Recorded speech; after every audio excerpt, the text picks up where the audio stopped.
In this lesson, I want to talk about how to conduct a virtual open house. Now, virtual open houses became popular and more prevalent during the COVID-19 pandemic. However, it's not the first time we've used things like Zoom or online meetings to be able to connect with people, buyers that you might be working with, or sellers even for that matter, that are out of state or out of country. So I think it's worthwhile to really focus in this lesson on the skills that are required and different ways that you can conduct a virtual open house, which ultimately will help you with doing any kind of virtual presentation. So selecting the property, your same idea here with this caveat. Obviously it should be your listing, and then if you follow the way we're going to show you on preparing a home for listing and the best way to market it, then you're going to do these things that I'm going to recommend to you. If it's not your listing, then you need to find one that has excellent photos, 35 to 50, professional photos now, not photos that people took with their iPhone, all right? And it needs to have a 3D tour. Now, I'm not talking about just, it has to be Matterport. Matterport is a popular solution. It's been around for quite a while, and COVID-19 really helped Zoom and other 3D tours and the need for all of that come to the forefront. But honestly, we've been doing that. Hopefully you have been doing that for your listing. So the Zillow 3D tour is another option. I also like a single property website, or at least the landing page, the listing details page for your IDX website. The bottom line is you need to have something to show someone, right? Great photos, and ultimately a 3D walkthrough is critical. It's not as critical to have the video tour as the ability to walk through and show somebody the house like you were virtually showing it to them, right? So as always, get permission from the listing agent, either in writing, you can use the form that we have, or get it at least in an email. So preparation tips, very similar. You need to know the property. Are you able to actually go online and walk through and do all that? If you can, go look at the property, obviously. You need to be able to describe, if it's not your listing, you need to be able to describe and show the property with all the benefits, the features, the amenities, and the community. Get familiar with the comps. What's the competition? So you can, if you have people come show up to your event that you're going to hold, then you need to be able to talk about what's under contract, what are the solds. I recommend having a PowerPoint presentation, just a couple slides to make it super professional. You're presenting, you're going to be able to talk a little bit about, here's what we're going to cover today, and here's a little bit about me, and this is what we do, and explaining to them what to expect, what the process is, how they can talk to you, how they can chat, how they can, if you're going to use the Zoom version. And that brings up, you need to know how to use Zoom. Now, I know you've all been on a Zoom, on the other end of the Zoom. You've taken classes, you've attended continuing education, you have been on a Zoom, most likely. Here's the question.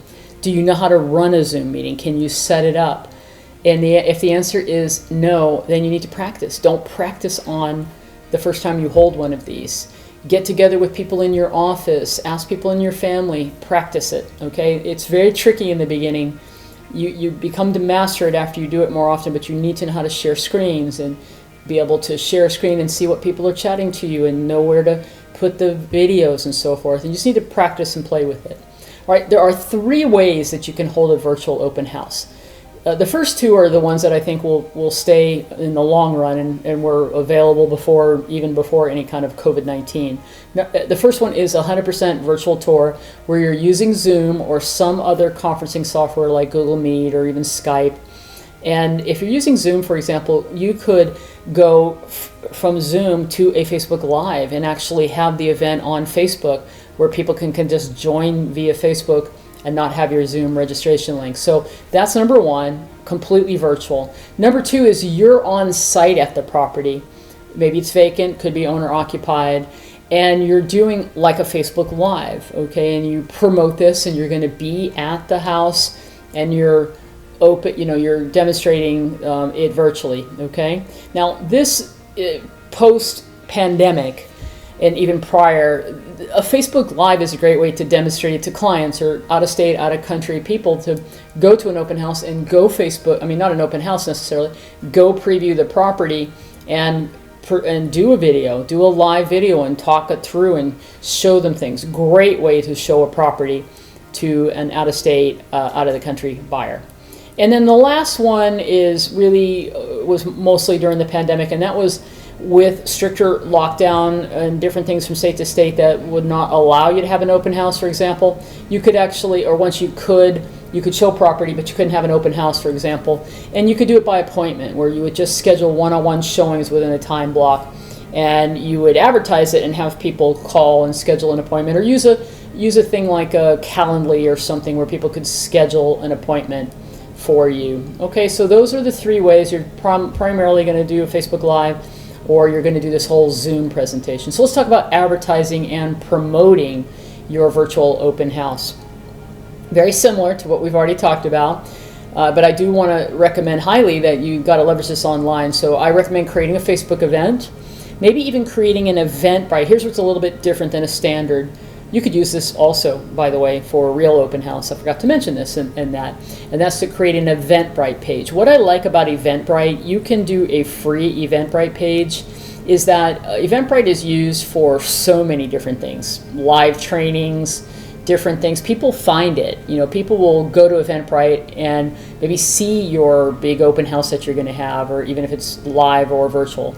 And then you'd have all the details and a link to the registration, okay, which would be your Zoom registration. Or if you're going to do a Facebook Live, you could schedule that as well, all right? So share the event that you create in Facebook and or Eventbrite. By the way, when you use Eventbrite, there's an option inside of your Eventbrite account to create, when you link your Facebook page, to create a Facebook event. So now you have both. Now what you need to do is promote those. Share those across all your social media, Instagram, LinkedIn, wherever you want to do. Share it with everyone that you know, people in your database, other people that have come to open houses and so forth. Run an ad, boost the post, post it in other applicable groups, post it, promote it to the neighborhood. All the typical things that you can do include mailers and inviting people to your virtual open house if you wanted to do it that way as well. You can also get lists that are outside the open house and create a registration link using a URL shortener like bit.ly, bit.ly. So you can take that, use big long Zoom or Eventbrite link and turn it into a shorter thing that you can use in other ways that you promote it. Don't forget to invite your own people, as I mentioned, call, text, email, same kind of things. You just need to get the word out.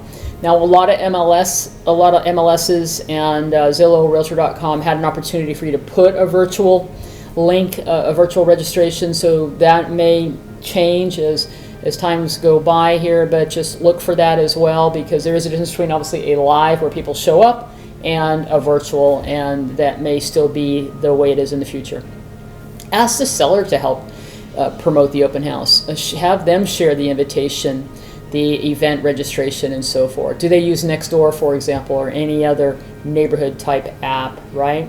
If you are registering people, don't forget to send text, and if you use Facebook lead forms, for example, you're actually getting people's information, so send them reminders about a day ahead of time, and then right prior to your event if you're going live in a Zoom, and that'll get more people to perhaps, join you. Now, if another great idea here is to make sure that if you're using Zoom or any other conferencing software, when people register, make sure you send information if they've never used Zoom before, how to prep their computer and how they can check to make sure it's compatible and all those kind of things as well. Now, when you're ready to actually conduct your virtual open house, via Zoom, for example, be prepared. Remember, I said practice, practice, practice.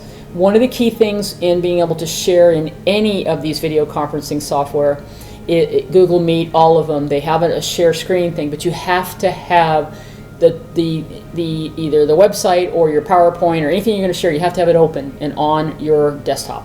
So that's where it can get a little confusing, because you're looking at your Zoom screen, you have things open, windows are all over the place. This is why you have to practice, okay? So go to your meeting early, arrive early, make sure your video and your audio and everything's working. You got to do a little tech check. Some people may show up early. Welcome them, have a conversation, introduce yourself. That's when you're going to maybe share get into conversations with people just like they were actually at your open house. Share your PowerPoint or agenda or anything that you're going to do, explaining here's what we're going to do. It's always great in a meeting to tell people, here's what you can expect, this is what I'm going to do, and then go do it. invite interaction, tell people they can chat, they can ask questions, and then you're literally going to walk people through the home. You're going to do the virtual walkthrough. That's why you've got to have a great listing that has photos, that has that 3D tour. If it's a higher end property, maybe they have Matterport, which is just a nicer looking 3D tour, has some other bells and whistles in it.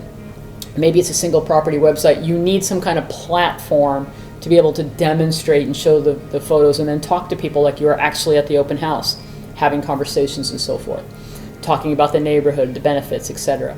And then you always want to be able to have something of value to give people. Again, if they registered, you do have their information. If not, you can say, hey, for everybody attending, I've got a white paper or a guide on 10 things you need to know before purchasing a home, or my relocation guide.